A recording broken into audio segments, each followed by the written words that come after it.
Aloha, servus. That's a Latin hello, meaning your servant. It is still used in Eastern Europe. Okay, so I've been wanting to do this blind spot oracle card reading, the card for the day, for a while now, but didn't have the chance. And now it's time for takeoff. So for today I have drawn card number 51, which is belief. If you have drawn the sigil in this situation, it is a belief that you are not seeing clearly enough that is in charge of you at this time. There is nothing more dangerous than a belief. A belief is a cognitive bias. A belief can cause someone to start a war, kill themselves, ruin a relationship, never go for what they really want, or do all the wrong things for themselves or someone else, thinking that what they are doing is right. This list goes on and on. If a thought is repeating often enough, we usually end up believing it is to be true. We adopt beliefs from people who adopted those beliefs from other people, who adopted them from other people. With so many of our beliefs, we do not even know their origins. We don't actually know if the beliefs we hold are accurate or not, and we tend to believe things because many other people do. We construct beliefs due to our experiences. These beliefs are stories we tell ourselves to make sense of things, but yet again, we don't know whether or not these beliefs are accurate, and yet we live our lives according to them. We also tend to search for and only see information that confirms the beliefs we already have. We hold on to beliefs long after they have been disproved. If we are presented with two ideas, one that is difficult to understand and process, and one that is easy to understand and process, we tend to believe that the idea that is true is the one that is easier to understand and process, because if it is easier to understand and process, it must be true. This means so much misinformation abounds in our lives, and we are operating in such a cognitively limited way that we often cannot see the truth of a given situation. When you are in a situation that is causing you to experience strong negative emotions, you have the perfect opportunity to discover your negative core beliefs. You can do this by chasing every statement you have with two questions. Why would that be a bad thing? What would it mean if that were true? For example, you may be in a situation where you are afraid of failing at something. The statement, I am afraid I will fail, is not the core belief. It is an emotional reaction to the actual core belief. You can drill down and find the core belief by asking, why would that failing be a bad thing? The answer may be, I would look stupid. You then ask yourself, why would that looking stupid be a bad thing? The answer may be, other people will think I'm stupid. Then ask yourself, why would that other people thinking I'm stupid be a bad thing? The answer may be, I will be rejected.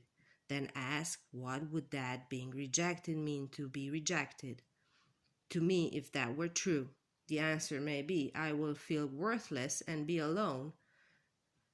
And then ask, why would that feeling worthless and be alone and being alone be a bad thing? The answer may be, I will never be happy if I'm alone.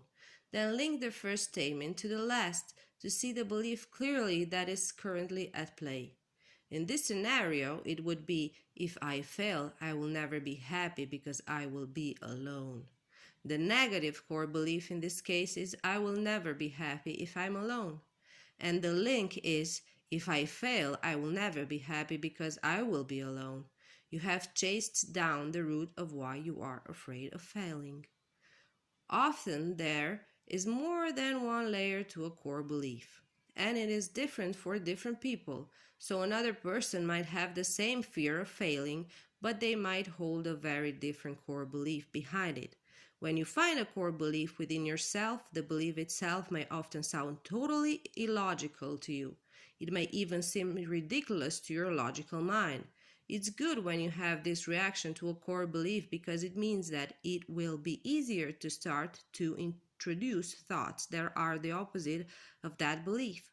It is easier to talk oneself out of a belief that seems ridiculous than one that makes sense. But you must realize that even though it seems ridiculous, it has been a belief of yours, and it has rendered physical manifestations to match it. So it's a core belief that is affecting you greatly and preventing you from feeling good. Uncovering your core beliefs is a process that takes some time and practice. It's not easy to get past the surface layers of our thoughts, feelings, and reactions to find the beliefs that are beneath them, but it's a highly beneficial exercise. Once you identify your self limiting core beliefs, you can look at them and decide what you would rather believe. You can work on changing them one by one. Before you begin to do this, I want to give you an analogy that will help you understand how beliefs work. I want you to imagine a table. The top of the table represents the belief itself. The legs of the table represent the evidence that you are using to support that belief. And then picture that there is a super glue that secures the table legs to the floor, and that super glue represents the emotional payoff for keeping the belief. In order to replace the belief, you will have to do the following. Decide if the emotional payoff makes keeping the belief worth the harm that the belief causes.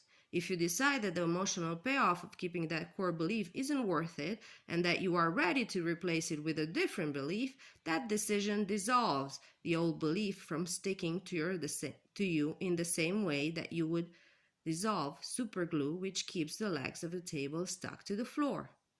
Next, you have to knock the legs of that old belief out from under the table. You can do this by shooting holes in the evidence that you are using to support your belief, and to do it to such a degree that the evidence no longer holds true. When you have done this, the top of the table, which is the belief itself, will fall because it will no longer have any legs to stand on. Now we get to decide on a new tabletop you like better, and you do this by picking a belief you would rather believe. Overlays makes it so we commit to something that isn't real, especially in relationship. And eventually, when that overlay begins to corrode, we end up in a reality that is the opposite of what we would choose. Nowhere are overlays more present than in relationships. The reality of our relationship life is often very painful. We are desperate to have the vision we see in our heads of what we want. Maybe it's that picture of the perfect family, which would make us feel belonging and closeness and connection. Our commitment is to that picture of what we want. There is nothing wrong with creating that as long as we are creating it in reality. The danger is that this picture can become an overlay. It can be what prevents us from seeing reality. When this is the case, when we meet someone, we ignore all the red flags that are telling us that in reality this person does not match the vision of what we want. We instead become like casting directors when we want is actually a game of pretend played out on the stage of life. We are simply trying to pick the person who acts the most like they could play the character in the vision of our life as we would like it to be. Any sign that suggests that they could play that character well makes us convinced that they are actually that character in reality. But the truth is they are not. We are not in love with the actual person. We are in love with the character we want them to play in our life. When they act in character, we approve of them. When they break from character, we disapprove of them and try to criticize them back into character.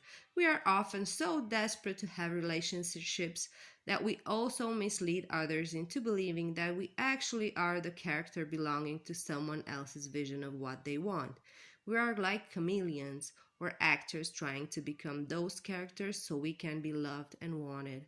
But this is a disaster in the end because it is impossible to play pretend or to keep acting forever. We will break character. When we do not see people clearly in reality for what they actually are, And when we do not enter into relationships in a completely authentic way, we are not creating a relationship in reality. If you have drawn the sigil, you are in an overlay.